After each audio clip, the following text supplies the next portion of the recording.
Wahyu Santoso, warga Kabupaten Pali, Provinsi Sumatera Selatan, mendatangi ruang SPKT Polrestabes Palembang.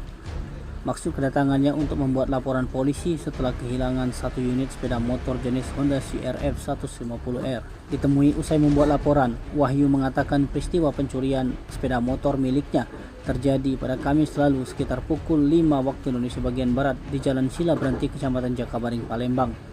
Diakui Wahyu dari keterangan teman anaknya bahwa motor tersebut terparkir dalam keadaan terkunci stang.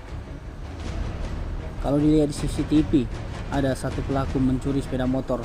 Kerugian akibat motor ditafsir mencapai 47.844 juta rupiah.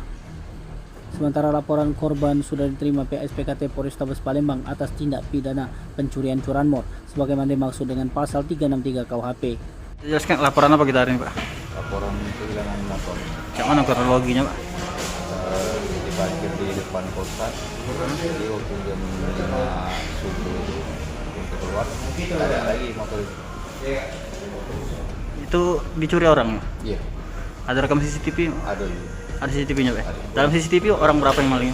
Orang yang kelihatan orang sibuk. Sikok yang mana? Motor apa tuh, Pak? CRF. CRF. Tim Liputan Sumsel TV melaporkan.